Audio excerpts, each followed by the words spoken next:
lunchtime.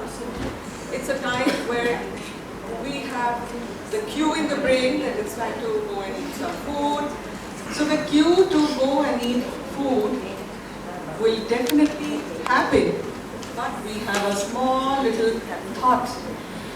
The cue to think, and there is a food for thought today. I take this from Miss Divyani Kapoor, who just mentioned about, and she woke up right now, who mentioned about the Teddy story. The Teddy story is a very close to my heart story. As Hasini just now mentioned, 30 years, and that's my journey. Started at a slum school, and I was very keen why Teddies don't learn in the same way that we always think about students who are quick, fast, yes ma'am in the class and raise their hands, always trying to secure teachers' attention and get a 90%. All over the world, universities, higher education are so considered about the 90%, 80% and the yes ma'ams, and the Teddies are lost in the bargain. This was my natural research. I'm not a PhD in it, but it has been my curious mind that intrigued me to understand what happens to the Teddies and why is that we teachers cannot bring the Teddies into our attention, into the radar of thoughts, and do something about the Teddies. Why is that one Mrs. Thompson did not look into clearly what the Teddy wanted? I have a true story, which I'm not going to be talking about it more, because my topic is one of the very important SDG goal, which is inclusive education. In the whole scheme of thought of general education, we are constantly trying to improve pedagogy, learning strategies in the classroom, leaving behind a whole bunch of kids who are not into the attention of the teacher because they have a different ability which the teacher was, she's incapacitated to identify, let's say that. In my experience, I have seen from close quarter children who have a different ability and are made to sit in a general classroom are often neglected. Because you're not able to express, you don't know what to say, you don't know how to say, and therefore you're not the teacher's business in any which way.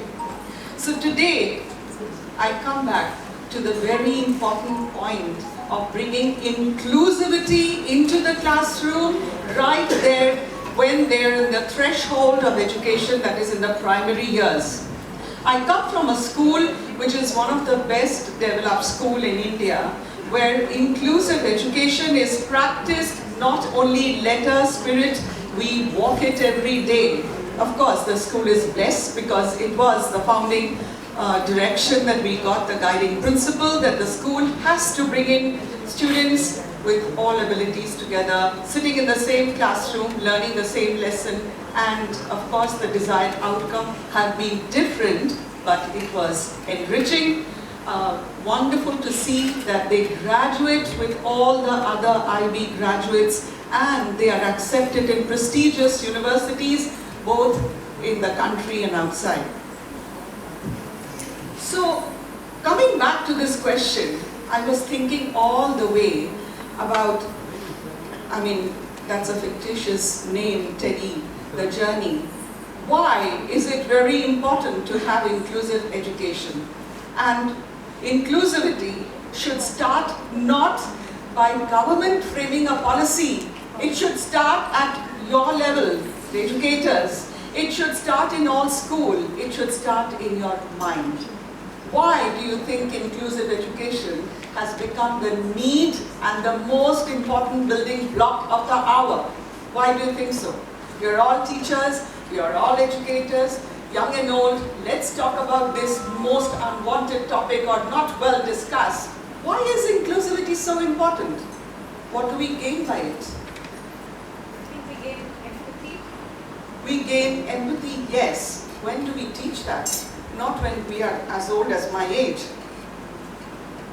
We have to teach that right there when they enter school, in the preschool years, and they move on in the early years. The topic for discussion today is early years education. And we are supposed to make it an inclusive school. How do you think a financial growth or an economic growth of the country can have the accelerated way of moving, a leapfrog rather we say, if we don't include everybody in the society? If we don't tap into the talent of each and every individual? If we don't harness and develop employability skill, varieties of it?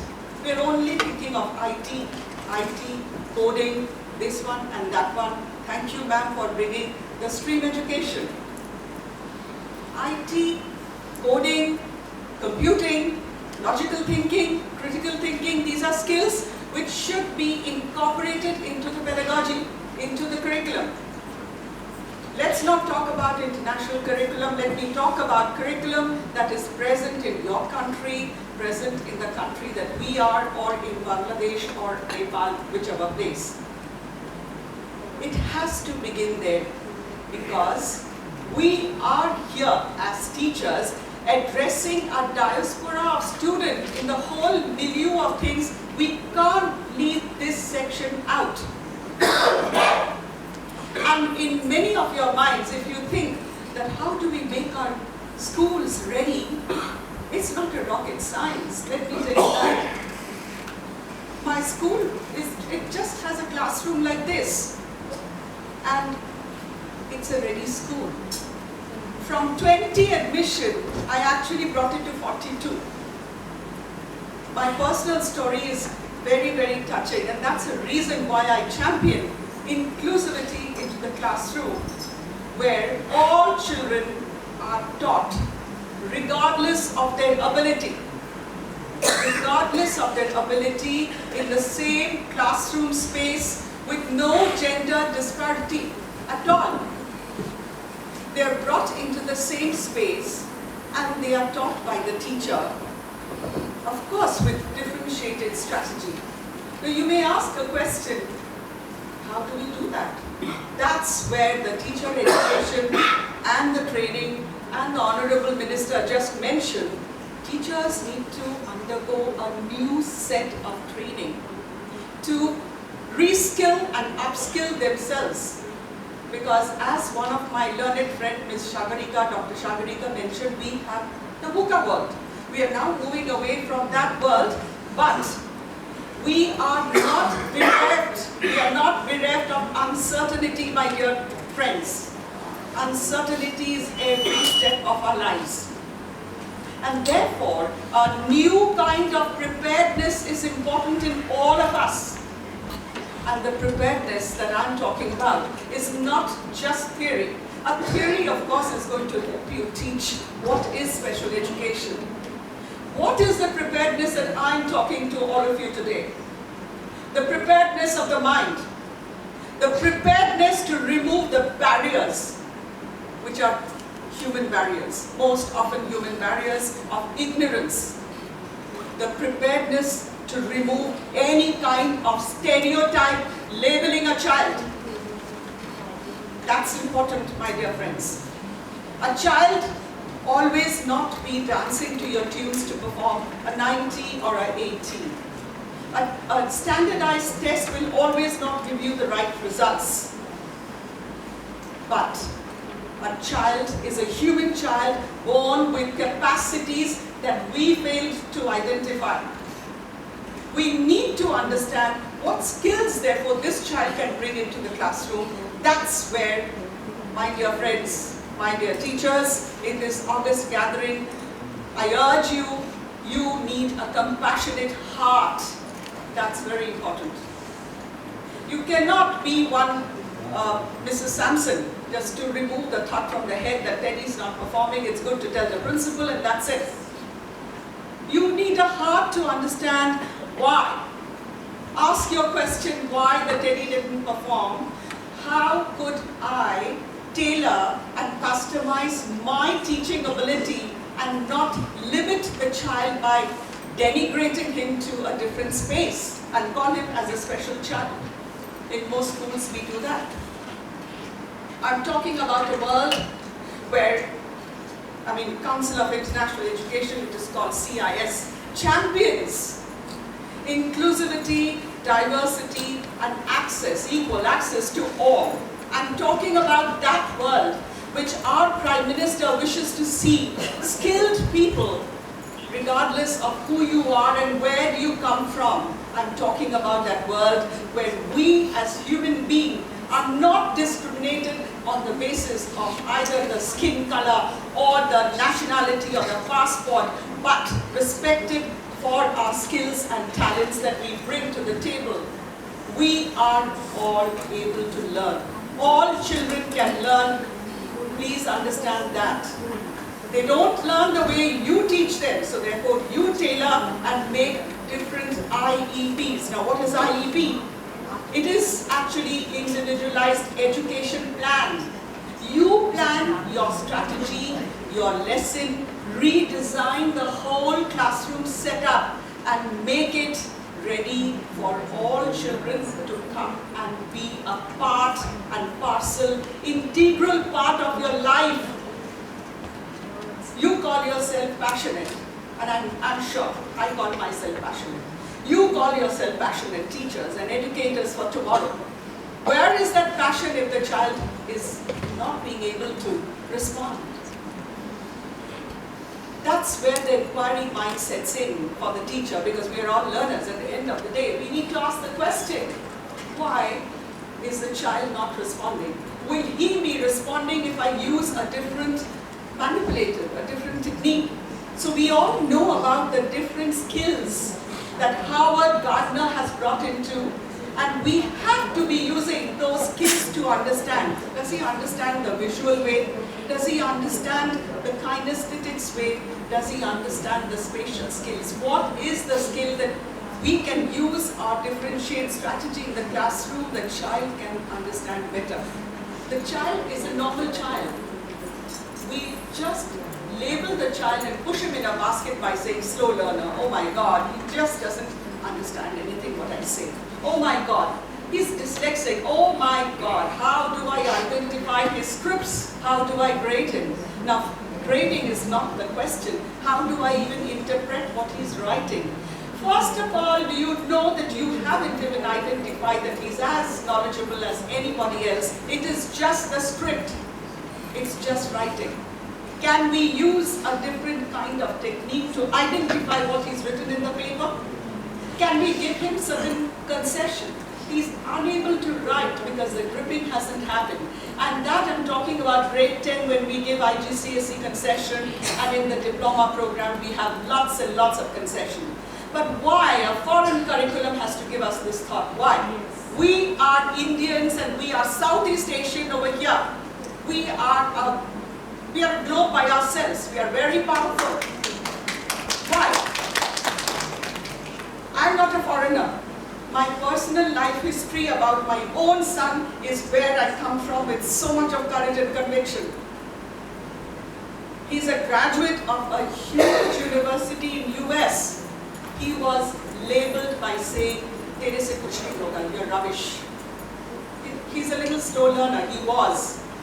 Nobody identified that skill, that he just needed a little tweaking, individual lesson plan. Make it in a different way that he learns and not dictate the way I want him to learn. But today the same child has been performing in United States and he's a postgraduate in a discipline which uses all the STREM formula. He knows everything. He's like anybody of any children on the road. And he's employable. So it is Piaget theory that most of the students, they give the right answer. But Yes. who is giving a different answer is the real intelligent. Yes. Madam, he couldn't give any answer because first of all, the classroom was a threatening classroom, very oppressive, because everybody is raising the hand, this child couldn't. So there is a fear in the child for which he couldn't come out with the right answer. And he knows that if he comes out with the wrong answer, the teacher is It's not not a wrong going to- answer. It is a different answer. The teacher is not going to forgive him. So what I take also, how do we make our schools very inclusive? One of the things that Mr. Dheeraj has written in his book, Dr. Dheeraj, I'm sorry, safe environment. All schools, primary school, Montessori, early years, older years, middle years, make your school as safe as possible for all learners to feel belonged, not to be discriminated, not to be feel shunned out. Sit over there, I'm going to deal with this group of children, I'll deal with you later. No, we'll all be together. As much as we are in this conference, we don't look alike. Our cultures are so different. Your breakfast was wonderful, our breakfast is different. And I come from a different state of India, it's very, very different. We are all same, human on this planet. This is one globe and we have one world. We do not have a second world. We have to be together. We have to respect each other's talents. So the inclusive classroom, this inclusive classroom will also help the teacher to develop the empathy, as somebody said, and respect. Respect is the buzzword over here. If I don't respect you because you are different, will you give me the space to understand who am I? It cannot happen. Respect is two ways. It can't be one way. The teacher has to respect children, and the children will ultimately become Dr. Theodore to give the respect to the teacher. The story, of course, she tweeted, but that is the story of millions of children who are left behind, who are never given a thought. And they are turned out to be one of the best. We just didn't open our eyes. So the classroom, the schools have to be a very non-threatening way of dealing with children. We need to customize, keeping their skills in mind, not the way I want. We cannot have standardized tests, means one shoe fits all. Everybody is going to wear a sari today. It can't be like that. People should be given the choice and the voice. Children at that stage should be given the liberty to say what he wants to say. You cannot muzzle the voice. And if you do it then, you have already set the tone of becoming underconfident children. I was one. For me to speak up on the stage, I used to tremble and I was always told, sit down. You cannot speak. So it was somebody who said, you can. Yes, you can. You have the power in your voice. I did not. I was a very underconfident child. I was left behind, always. So remember, friends, when we are talking about a world that needs to move with economic growth, prosperity, we need a world that needs respect, that needs to be identified as one power. We need a world where we know what to do with our kids. We don't want others to teach us. We, the Southeast Asian world, are one world. In my mind, we are together in this journey, and I begin at a stage of 3+, 4+, and 5+, where inclusivity has to begin with. It will then lead to what he said. Financial growth and economic growth, we are talking so much at Madison, we are talking in Japan, we are talking in all these countries. How can that happen if half of your population, whether in Sri Lanka or in India or in Bangladesh, are not fully employed? Are we teaching them employability skill? And we are not. In the school, the teachers are not. So going to the market, what he said, and what somebody else said, going to the market, it's important. Those are skills. Everybody cannot be Elon Musk or people like that. Everybody has come into this world. Every child is unique, has come into this world with a special gift. It's your duty to tap, understand, identify, be compassionate, and steer the way that the child will be the best, and not push the child with standardized tests.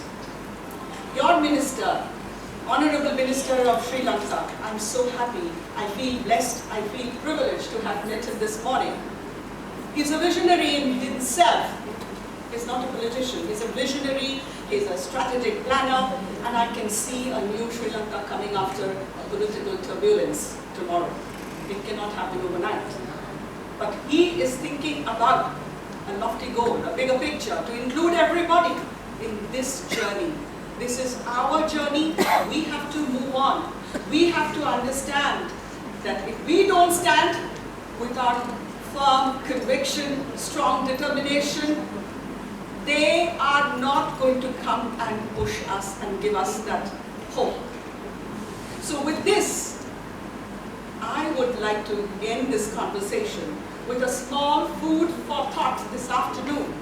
Let's make this world inclusive. Let us just not be worried about the SDG goal.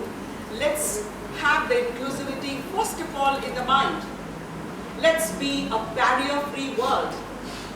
If a child is unable to read mathematics or interpret mathematics, please don't shun the child by saying, logic is not your say, logic is not your forte, please. Logic is his forte, you have to only tailor it into the individual lesson plan, IEP, I repeat. Your school has to be ready. Most primary schools and secondary schools, even in our country, I know for sure, do not have the ramp. Now we come under international accreditation, CIS. They always have emphasized, where is your ramp? How do you think that a child with a little disability on his walking gait will be able to climb up the steps the way a normal child can do? How did you normalize this relationship? Therefore, schools will have to have the resources, a small little budget to have the resources. Manipulatives, chalk and talk, gone. You will need to learn how to use different kind of strategy other than the chalk and talk and a bit of technology. What if the child is visually impaired? I'm very proud to talk about the child who is visually impaired, has passed the IB with flying colors, and he's now in Cambridge. And the Cambridge, he has chosen Cambridge because they have a ramp. He's absolutely, he can't see anything. He doesn't use braille. He's got a software and he's got something to push that software, and we gave him the scribe. So if such people can do miracles in the world, why can't we think about starting it that low, right there in the early years of education, just when many of you don't even know that they are born with certain kind of ability, where we need to tap, identify, and get them going. We all can do that. And with this hope and a prayer, to make this world a very inclusive world through you, the educators, I wish to see that we walk the talk of diversity, inclusivity, and access to all children, regardless of who they are and where they come from. Thank you so much.